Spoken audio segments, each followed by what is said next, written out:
Hey guys, today I want to talk about don't be naive in the Philippines. And what I mean by that is this. A lot of people come over here with these ideas, these crazy ideas, that everything's going to be perfect and beautiful over here. We talked about this in the past a little bit, but I want to get a little bit deeper into this. A lot of times over here, people are just kind of looking out for themselves over here. Some Filipinos over here can be looking for money, or they're trying to see what they can get out of you. They're trying to figure you out. They want to be your friend because they're looking for money. Not all Filipinos are like that. So let me get that straight right now. Most Filipinos are really decent people. Okay, and that's where the difference is. But we do have like a small group, just like in the United States, we have our issues too. We have people like that in the United States too. They're users. But over here, be careful, because some of these people that are like that, they really know the game that they're playing. They know how to play it. They know how to rob you. They know how to get the money that they want. They got it down. They got it down pat. Scams, street scams, contracting scams, what have you. It can go really, really bad if you meet the wrong person and they start taking advantage of you.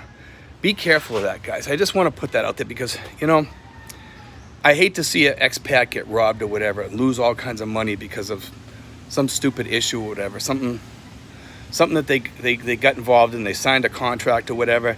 They get pulled in and they get robbed, and that happens sometimes. Sometimes it's just a word of mouth type of contract that you have with the person, and then the person doesn't pull through and you paid them in advance or whatever, and the guy screws with the money or whatever. And a lot of expats come over here with this naive thing about these women, and they think because they talk with this woman for 3 weeks and the girl's telling them, I love you and all this stuff, that it's going to be good. I heard of one guy, he went out for, I think, 2 years because he was going to retire in 2 years. Okay, for 2 years, he sent this girl money. Okay, and when he got ready to come over here, guess what? The girl took off on him. She dumped him. For 2 years, he supplied her with money thinking that was going to be the love. He thought that was going to be the love of his life. That's naivety. You really have to know what you're doing and know how to test a woman to see if she's real or gonna be real with you, and she's gonna look out for you. And I did my little test. I won't say how I did it, but my girlfriend, when I had some issues back home, she looked out for me. Okay, and I'll just say when I asked her to send me some cash or something like that, she did. Okay, and I needed a little bit of cash for something. I can't remember what it was, and I says, hey, can you send me this money back because I need this here. I need to do something. She did, and then later on I sent some money back when I got paid, and I took care of it with her. That was one of the things that told me that she's a good and decent person. So when you're out there and keep eyes wide open, guys. Eyes wide open all the time. If you keep your eyes wide open, you should be fine. You should be okay with things. You're gonna be more aware with your eyes wide open when you get involved in these things. Just be careful. Just pay attention. Stay focused on things. Watch out what's going on in your surroundings, and you should be okay with everything. But when you get involved over here, even with rental agreements and stuff like that, always have it in writing. Always have anything. You have a witness. Okay, so that person witnessed what you said and conveys it in Tagalog too. Preferably your girlfriend or whatever, if you're making deals and stuff.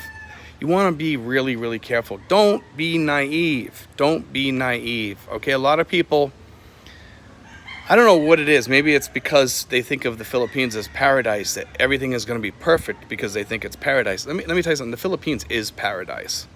It's a beautiful place here. It's but paradise has its issues too, okay? And like when I used to go to Belize to me was paradise. And then I started seeing the underbelly a little bit. You're gonna see an underbelly in the Philippines too. So don't think that everything's gonna be perfect over here or there's no issues over here. The issues over here are different than the issues in the United States. The issues in the United States are mostly political issues, drug issues, homelessness, things like that. We have those same things over here.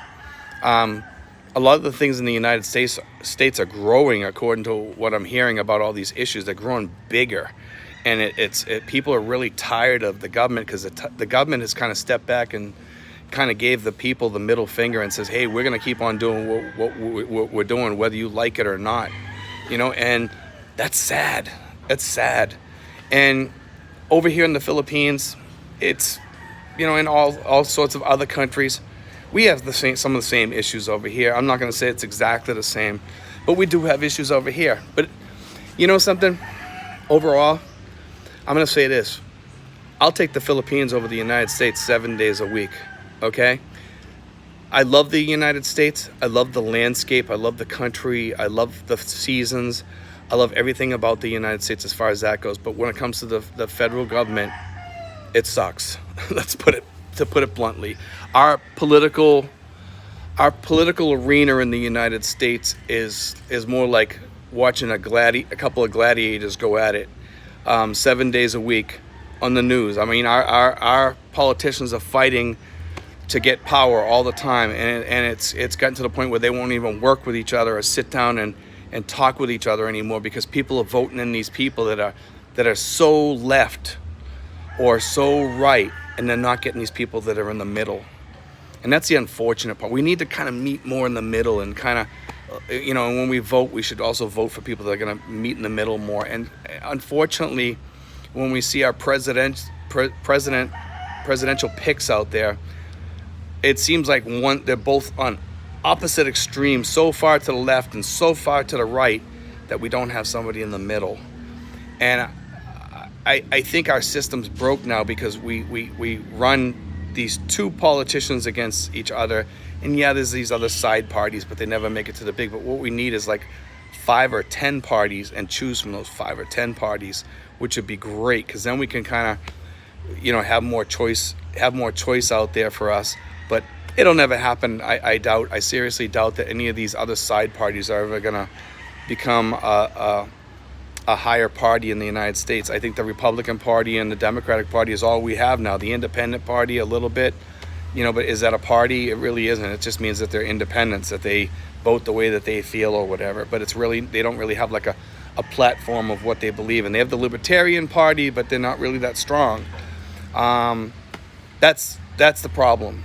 And I think in the world today, we need to kind of resolve that and come to try to fix that. But anyway, in the world here, I'll take this over the United States right now. And there's a lot of other beautiful countries out there too that have a lot to offer.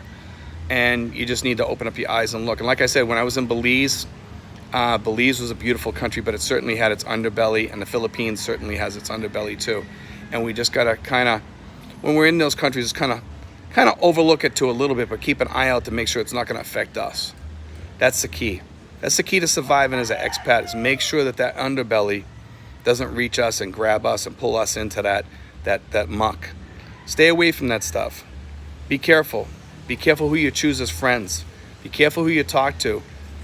Some people say stay away from politicians over here. It's probably a good idea that you do that. Be friends with them, but don't become too friendly with them. Hey, hi, how you doing? You're doing a great job or whatever. Fine, but don't get involved in politics over here. Whatever you do, you'll get in the muck. And some of these politicians try to pull you in and say, hey, can you help me out? Don't get involved in that over here. Stay away from that. If you meet somebody that might be kind of on, might be a criminal or whatever, stay away from that too. If you know somebody that might be taking drugs, or you think they might be taking drugs, stay away from that, because you can get dragged into that too. I've seen people get dragged into stuff like that. I've seen a couple of Filipinos get dragged into things like that because they're around those people, and they ended up serving time in jail for nothing, for doing nothing, okay? And they couldn't prove their innocence because it was too late. And they had to wait to get in before a judge, and it took 3 years to get in to the judge. The judge gave them like 3 months or whatever, and they had already served 3 years, so they gave them time served. I mean, that's the way things work here. Be careful. Be careful who you choose as your friends, guys. And just remember, not every place is paradise, okay? And if you are in paradise, paradise is not always perfect. God bless, guys. Take care.